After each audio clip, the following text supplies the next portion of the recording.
मंगलाचरण करेंगे सभी। नमो अरिहंताणं नमो सिद्धाणं नमो आयर्याणं नमो वजायाणं नमो लोए सव्वसाहुणं मोक्षमार्गस्य नेतारं भेत्तारं कर्मभूभृतां ज्ञातारं विश्वतत्त्वानां वंदे तद्गुणलब्धये। बंध की चर्चा हमको करनी है ना। पुद्गलों के अंदर बंध कैसे होता है ना, क्या गुणधर्म है उनके जो उनमें बंध को करते हैं, किस विशेष नियम के होने पर दो पुद्गल, चाहे वो एक परमाणु एक स्कंद हो, दोनों ही स्कंद हो या दोनों ही परमाणु हो, है ना, परस्पर बंध को प्राप्त हो जाते हैं। ठीक है, उस संबंधी चर्चा, उस परमाणुओं के बंध के नियम संबंधी चर्चा जो है वो आगे सूत्रों में की गई है। आइए हम चलते हैं सूत्र की तरफ और सूत्र पाठ करते हैं सबसे पहले।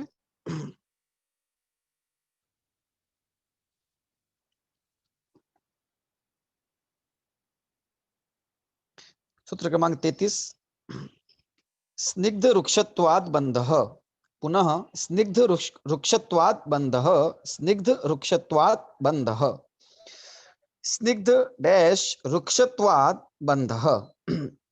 पुद्गल जो कि स्पर्श रस गंध और वर्ण वाला होता है, उस स्पर्श रस गंध और वर्ण वाले पुद्गल के अंदर ऐसा कौन सा गुण है जो दो पुद्गलों में परस्पर बंध का कारण होता है ना।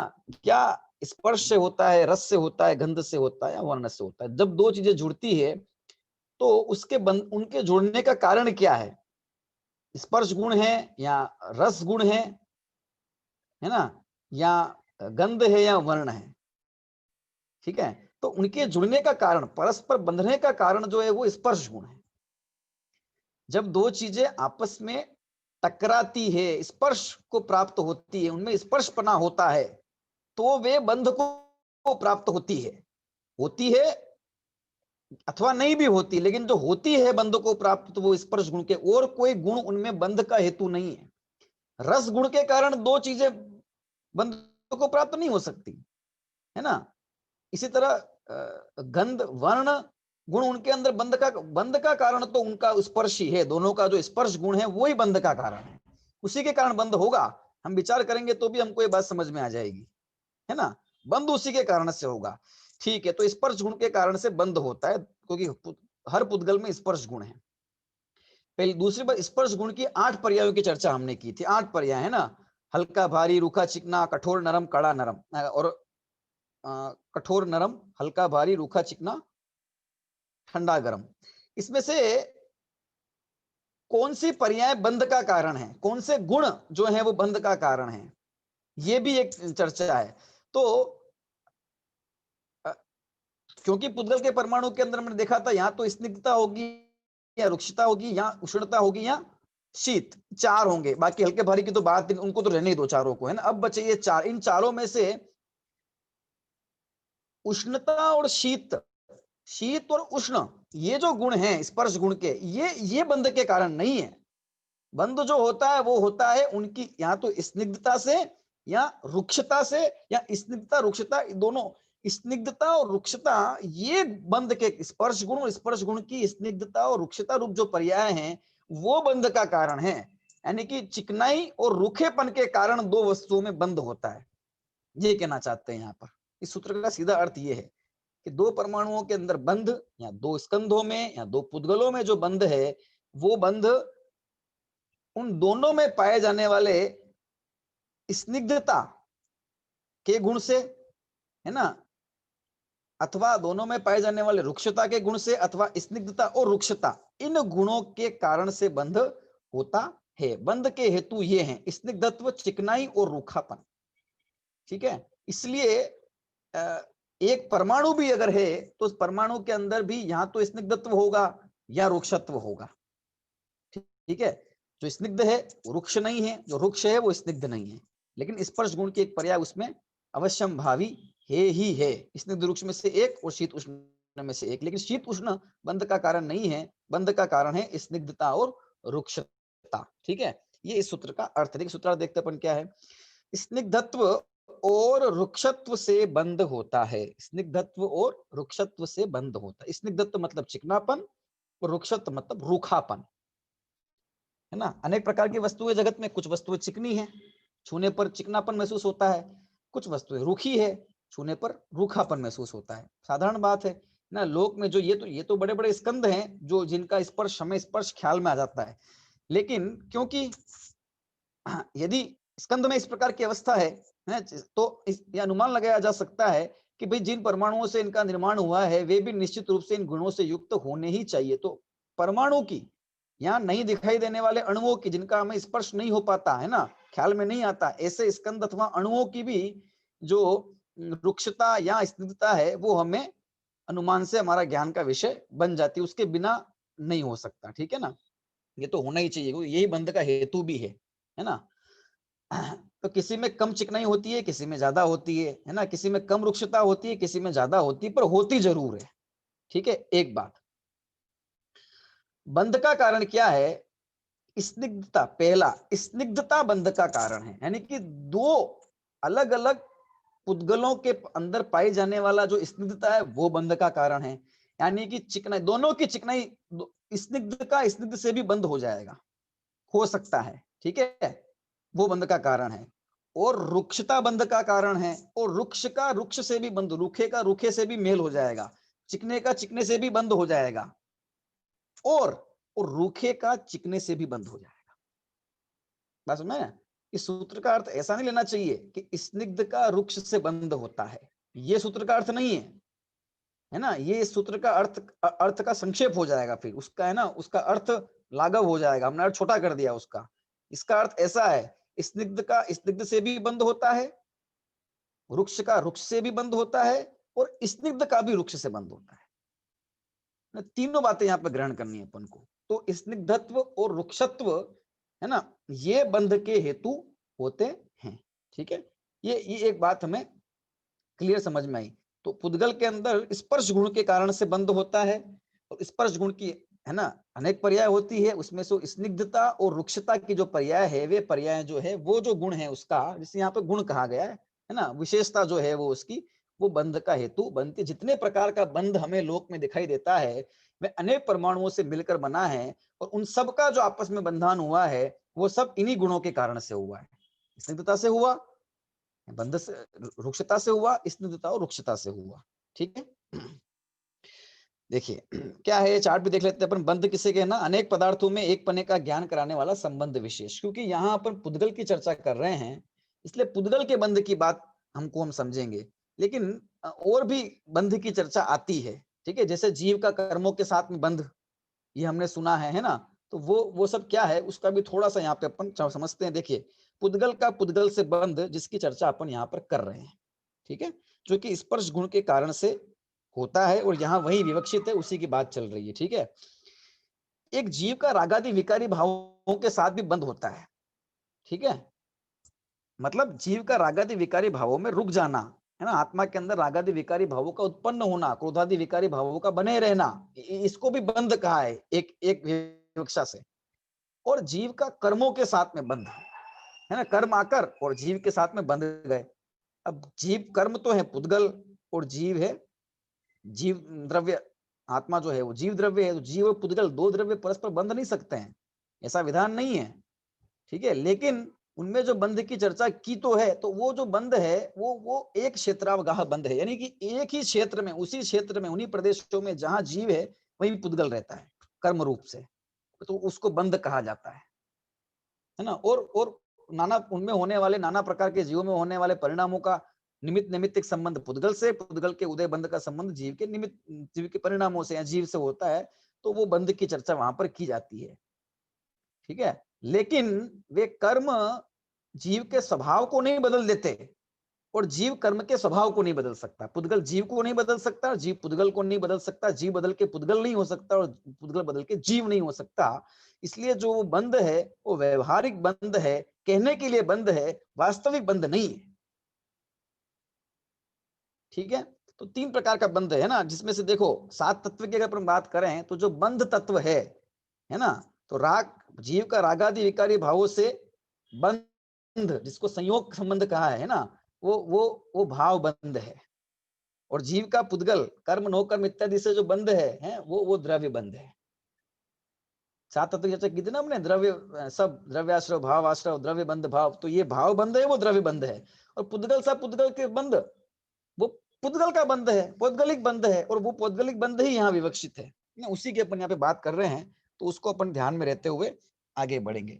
ठीक है, तो पहली बात इस सूत्र के माध्यम से ये हो गई कि भाई दो पुद्गलों में जो बंध होता है, चाहे वे दोनों ही स्कंद हो, चाहे वे दोनों परमाणु हो, चाहे एक परमाणु हो दूसरा स्कंद हो, कुछ भी हो, ठीक है, उनमें जो बंध का हेतु है वो उनमें पाए जाने वाला या तो स्निग्धत्व गुण है या रुक्षत्व गुण है, या दोनों ही स्निग्ध हो, दोनों ही रुक्ष हो, या एक स्निग्ध या एक रुक्ष हो, तो भी बंध उनका हो जाता है।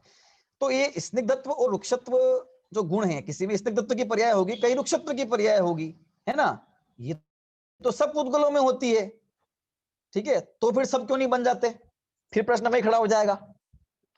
चलो, इसके कारण से बंध होता है, बंध का हेतु क्या है, बंध का कारण क्या है, वो हमें समझ में आया। स्पर्श गुण की ये स्निग्धत्व रुक्षत्व पर्याय, तो ये तो सब में होती है ना, किसी में स्निग्धत्व प्रकट है, किसी में रुक्षत्व प्रकट है, ये तो सब में होती है ना, तो सब क्यों नहीं बन जाते, फिर ये विलक्षणता क्यों बनी हुई है, भिन्न भिन्नता क्यों बनी हुई है ना, तो उसी संबंधी जो आगे है वो नियम यहाँ पे उसका नियम का बोध कराएंगे। ठीक है, आइए आगे चलते हैं, आगे सूत्र क्रमांक 34 के अंदर जब ये प्रश्न खड़ा हुआ भाई कि सब में बंध क्यों नहीं हो जाता आपस में, तो उसके लिए फिर कुछ यहाँ पे बताया है। ठीक है, सूत्र पाठ हम करेंगे, सूत्र के अर्थ को समझेंगे, उससे पहले यहाँ पर गुण शब्द दिया हुआ है लगभग आगे प्रत्येक सूत्र के अंदर। ठीक है, यहाँ गुण का क्या अर्थ ग्रहण करना है वो अपन को समझ लेना है, गुण शब्द का अर्थ समझ में आ जाएगा तो यहाँ गुण का क्या मतलब है वो अपन को ख्याल में आ जाएगा। ठीक है, एक तो जैसे कि प्रत्येक द्रव्य में अनंत गुण है ना,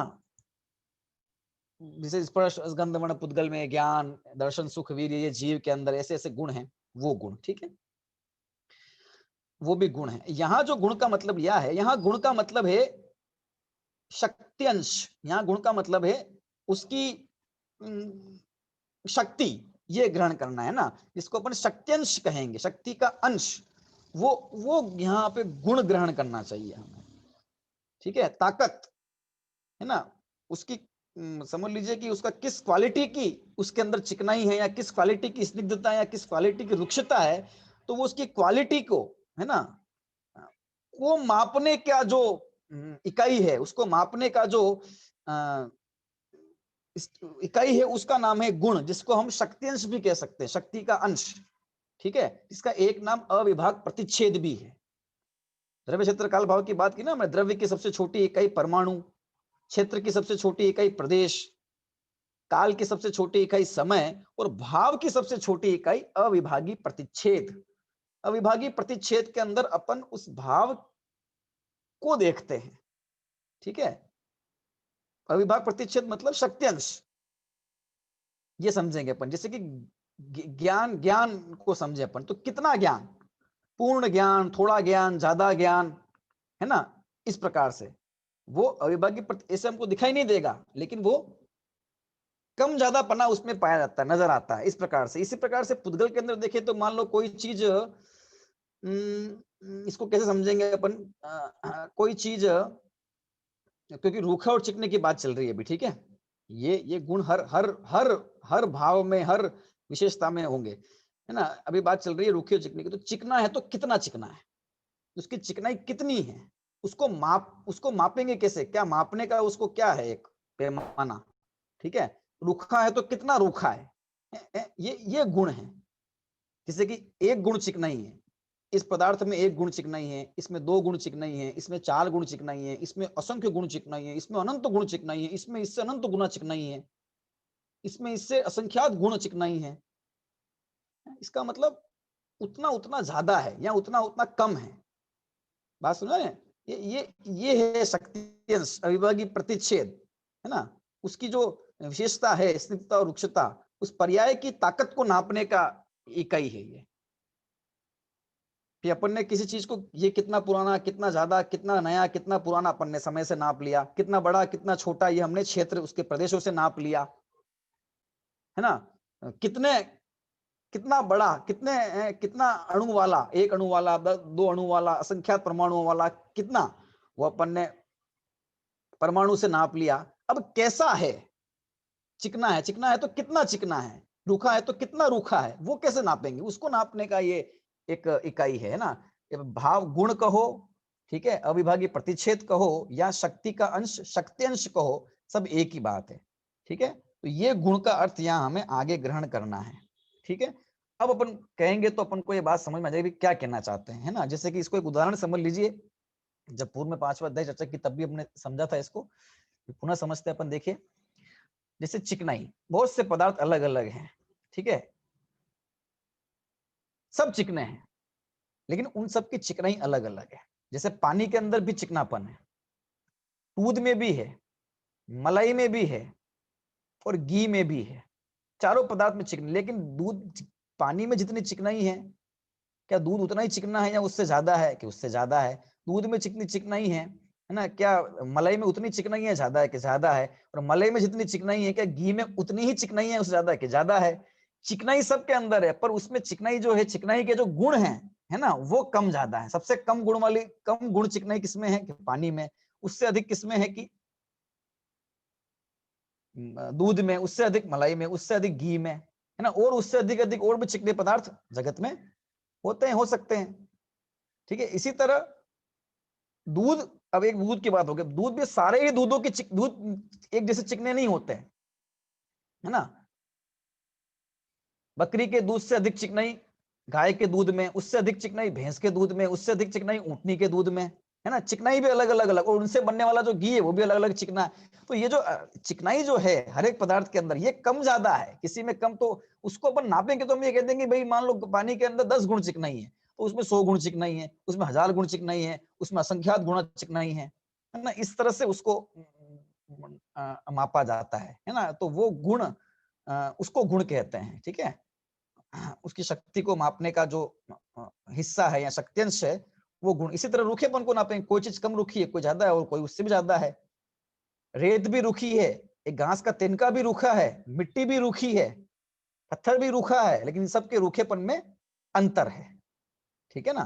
तो जिसमें जितने गुण है, रुक्षता होगी, वो उतना ही अधिक रूखा होगा, ठीक है। तो ये स्निग्धता, रुक्षता को अपन इस प्रकार से इसलिए शीत उष्णता को भी समझ सकते हैं, इसमें इतने गुण शीतता है, इसमें इतने गुण, है ना, उष्णता है। तो गर्म तो सब है, पर सब चीजें एक जैसी गर्म नहीं है। ठंडा सब है, पर सब एक जैसा ठंडा नहीं है ना। भाई अभी ठंड का समय चल रहा है, तो कहीं ठंड सब जगह पड़ रही है, कहीं 8 डिग्री सेल्सियस तापमान है, कहीं 1 डिग्री है, कहीं -1 डिग्री चला गया, कहीं 0 डिग्री सेल्सियस तापमान है ना। कहीं कहीं ऐसे विदेशों में जाओ, वहां पर -15-15, 20-20 डिग्री सेल्सियस तापमान होता है। ठंड सब है, लेकिन ठंड की जो क्वालिटी है वो अलग अलग प्रकार की है। शीत, एक ही पदार्थ अलग अलग, बर्फ भी ठंडा है और जल भी ठंडा है, लेकिन जल के ठंडा और बर्फ के ठंडेपन में अंतर है कि नहीं है, तो उसको अपन गुण से नाप लेते हैं, है ना। बाकी जो अलग अलग सेंटीग्रेड में नापते हैं, वो व्यवहार में वो चलता है। इस प्रकार से ये गुण है, ठीक है। अब देखिए, तो ये जो स्निग्धता और रुक्षता का जो गुण है, वो तो है ना, किसी में स्निग्धता, किसी में रुक्षता, ये तो पाई जाती है, तो सब क्यों नहीं बन जाते हैं। तो उस संबंधी कुछ नियम बताया। तो आगे देखो, सूत्र क्रमांक 34 दिया भाई, न जगन्य गुणानाम। सूत्र क्या है, न जगन्य गुणानाम। सूत्र विच्छेद होगा, न जगन्य डैश गुणानाम। क्या कह रहे हैं यहाँ पर, भाई जो जगन्य गुण वाले होते हैं, जगन्य गुणों वालों का बंध न नहीं होता है। जगन्य गुण वालों का बंध नहीं होता है। जगन्य मतलब क्या, जगन्य मतलब सबसे कम, सबसे कम गुण। अगर गुण को अपन 1 गुण, 2 गुण, 3 गुण इस प्रकार से कह सकते हैं, 1 गुण, 2 गुण, 3 गुण, 4 गुण, संख्यात गुण, असंख्यात गुण और अनंत गुण, ऐसे अपन उसको कह सकते हैं। तो सबसे छोटा, सबसे कम गुण कितना हो गया इन सब के अंदर, संख्यात, असंख्यात, अनंत, इनमें सबसे कम क्या हो गया, कि सबसे कम तो संख्यात है। संख्यात तो 1 से शुरू होता है और फिर जाता आगे, तो सबसे कम मतलब 1 गुण वाला, है ना। यहां उसको ऐसे समझे अपन, ठीक है। तो जगन्य मतलब 1 गुण, 1 गुण जिसमें रुक्षता या 1 गुण जिसमें स्निग्धता है, ऐसा जो परमाणु है ना, ऐसे जो पुद्गल हैं, उनका बंध नहीं होता। मतलब जगन्य गुण वाले पुद्गलों का बंध नहीं होता। जो जगन्य गुण वाला परमाणु है, वह बंध को प्राप्त नहीं होता है। एक गुण रुक्षता या एक गुण स्निग्धता जिसके अंदर है, वह ना तो दूसरे परमाणु से बंधेगा, न स्कंद से बंधेगा, है ना, उसके अंदर बंधन संभव नहीं है, वो बंध को प्राप्त नहीं होता है। ठीक है, ये उसकी बात हो गई। तो क्या वह सदा स्वतंत्र ही बना रहता है? क्या उसकी स्थिति होती है कि वो उसमें स्वतः ही, है ना, योग्यता होने पर वो फिर वो जो गुणाधिक्य या गुणाहीनता वो संभव है, वो हो सकती है, पर बंधन जब दूसरे से होगा तो एक गुण वाले स्निग्धता या रुक्षता वाले परमाणु का बंध दूसरे के साथ में हो नहीं सकता। इस प्रकार का नियम खड़ा होता है। ठीक है, तो क्या एक से अधिक वाले जो परमाणु हैं उन सब का बंध हो सकता है क्या? उन सब का बंधन संभव है जिसमें दो गुण हैं, है ना, एक में दो गुण है, ठीक है, और दूसरे में किसी में 3 है, किसी में 4 है, किसी में 5 है, ऐसे गुण हैं, तो क्या उनका बंध हो सकता है?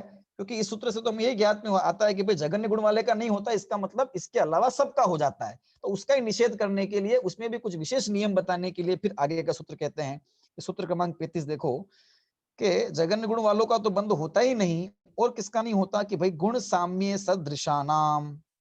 सूत्र 35 पुनः पढ़ते हैं, गुण साम्य सदृशानाम। सूत्र विच्छेद करते हैं, देखिए, गुण डैश साम्य सदृशानाम, क्या कह रहे हैं यहाँ पर?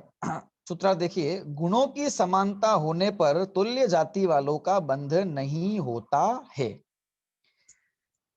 एक गुण वाले का तो बंध होता ही नहीं, किसी के अंदर एक गुण स्निग्धता हो तो उसका बंध दूसरे से नहीं होगा, चाहे उसमें एक गुण स्निग्धता दूसरे में हो या ज्यादा हो, कितनी भी हो, एक गुण वाले का बंध एक से कम तो हो गया नहीं, तो एक गुण वाले बंध का बंध एक गुण वाले से भी नहीं होगा, और एक से अधिक गुण वालों के साथ भी होगा ही नहीं, उसका बंध ही नहीं होगा। ठीक है, ये बात है।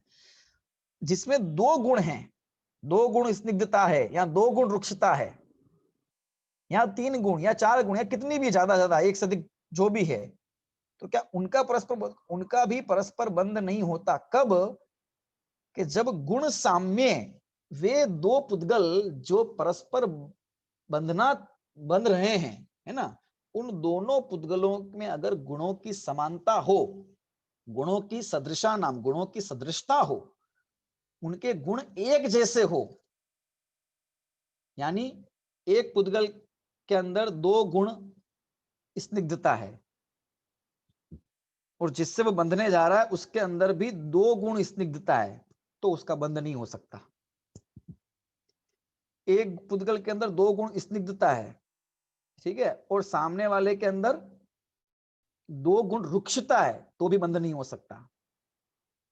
एक पुद्गल के अंदर दो गुण रुक्षता है और सामने वाले में भी दो गुण रुक्षता है, तो बंध नहीं हो सकता। मतलब चाहे स्निग्धता के अंश समान हो, स्निग्धता के गुण समान हो, या रुक्षता के गुण समान हो, या एक में स्निग्धता दो गुण स्निग्धता है और दूसरे में दो गुण रुक्षता है, ये समान हो, समानता होने पर बंध नहीं हो सकता। अब ये तो हमने दो की बात कही, अब चाहे अनंत गुण रुक्षता इसमें है और उतने ही अनंत गुण रुक्षता उसमें है, क्योंकि अनंत के भेद अनंत है, इसमें अनंत गुण रुक्षता है, जितने अनंत गुण इसमें उतने ही अनंत गुण रुक्षता इसके अंदर है, तो बंध नहीं होगा।